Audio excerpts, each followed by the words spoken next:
नहमदहु व नुसल्ली व नुसल्लिमु अला रसूलिहिल करीम अम्मा बाद। हिकिड़ो सिलसिलो शुरू कयो हुसीं जेको पोएं खां पोएं हफ़्ते हिन जो पहिरियों दर्स थियो हो, या ईअं खणी चइजे त पहिरियों सबक़ु थियो हो ऐं पोएं हफ़्ते रहिजी वियो। हींअर वरी उन सिलसिले खे शुरू करियूं था इंशाअल्लाह। ही सवाल ऐं जवाब जी सूरत में आहे। हिन में सभिनी खां पहिरीं इस्लामी अक़ाइद आहिनि।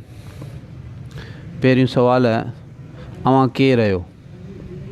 जवाब, मुसलमान। मुसलमाननि जे मज़हब जो छा नालो आहे? इस्लाम। इस्लाम छा थो सेखारे?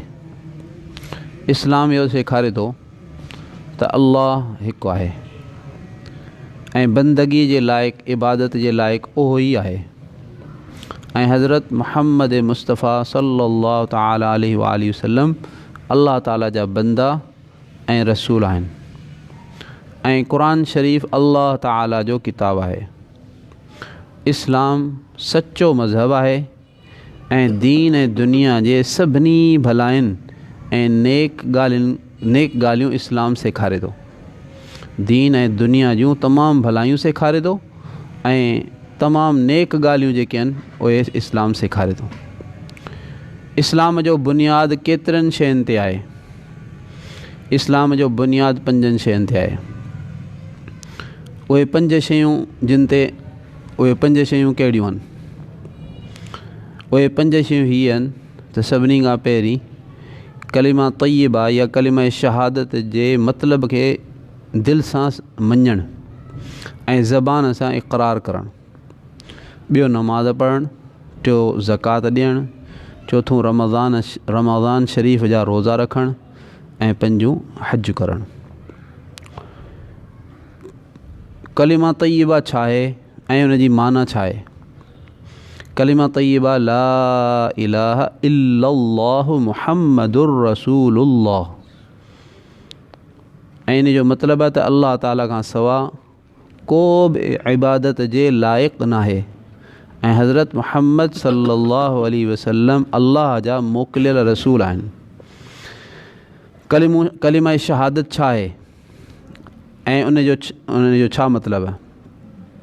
कलिमा शहादत इहो आहे, अशहदु अल्ला इलाहा इल्लल्लाह व अशहदु अन्न मुहम्मदन अब्दुहु व रसूलुहु।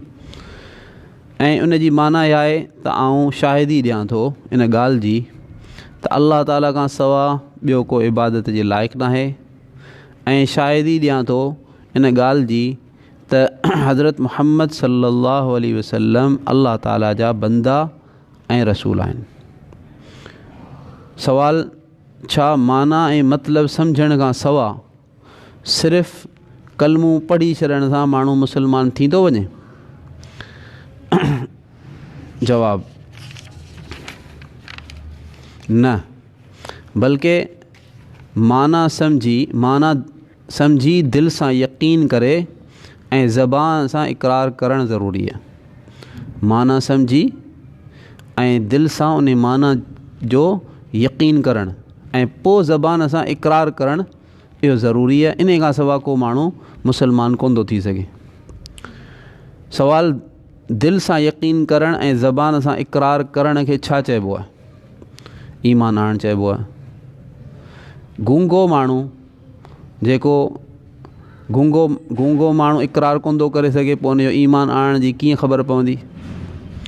जवाब, उन जे लाइ कुदरती मजबूरीअ जे करे इशारो करे छॾणु काफ़ी सम्झो वियो आहे, ऐं इहो इशारे सां इन ॻाल्हि जो इज़हार करे त अल्लाह ताला हिकु आहे ऐं हज़रत मुहम्मद सल्लल्लाहु अलैहि वसल्लम अल्लाह ताला जा पैगम्बर आहिनि। ईमान मुजमल छा आहे? ईमान मुजमल इहो आहे, आमनतु बिल्लाहि कमा हुआ बि अस्माइही व सिफ़ातिही व क़बिलतु जमीअ अहकामिही इक़रारम बिल लिसान व तस्दीक़म बिल क़ल्ब। मूं ईमान आंदो अल्लाह ते जीअं हू पंहिंजनि नालनि ऐं सिफ़तुनि सां आहे, ऐं मूं हुन जे तमामु हुक्मनि खे क़बूल कयो ज़बान सां इक़रार कंदे ऐं दिलि सां सचो सम्झंदे। ईमान मुफ़स्सल छा आहे? ईमान मुफ़स्सल आहे आमनतु बिल्लाहि व मलाइकतिही व कुतुबिही व रुसुलिही वल यौमिल आख़िर वल क़द्र ख़ैरिही व शर्रिही मिनल्लाहि तआला वल बाअस बादल मौत। मूं ईमान आंदो अल्लाह ते ऐं उन जे फ़रिश्तनि ते ऐं उन जे किताबनि ते ऐं उन जे रसूलनि ते ऐं क़यामत जे ॾींहं ते ऐं इन ॻाल्हि ते त सुठी ऐं बुरी तक़दीर अल्लाह ताला जे तरफ़ां खां हूंदी आहे ऐं मौत खां पोइ उथारे वञण ते। मुसलमाननि खे केतिरनि शयुनि ते ईमान आणणु ज़रूरी आहे? जवाबु 7 शयुनि ते जिन जो ज़िक्र हिन ईमान मुफ़स्सल में थियो, यानी अल्लाह पाक, फ़रिश्ता, किताब वग़ैरह। अल्लाह रब्बुल आलमीन पाण सभिनी खे सही अक़ाइद ऐं सही आमाल सम्झी करे दीन ते हलण जी तौफ़ीक़ अता फ़रमाए ऐं ॿियनि खे दावत ॾियण जी तौफ़ीक़ अता फ़रमाए। या अरहमर राहिमीन, या अरहमर राहिमीन, या अरहमर राहिमीन, या ज़ल जलाली वल इकराम, या ज़ल जलाली वल इकराम, या ज़ल जलाली वल इकराम। अल्लाहुम्मा सल्लि अला सय्यिदिना मुहम्मद व अला आलि मुहम्मद कमा सल्लैत अला इब्राहीम व अला आलि इब्राहीम इन्नका हमीदुम मजीद। अल्लाहुम्मा बारिक अला मुहम्मद व अला आलि मुहम्मद कमा बारकत अला इब्राहीम व अला आलि इब्राहीम इन्नका हमीदुम मजीद।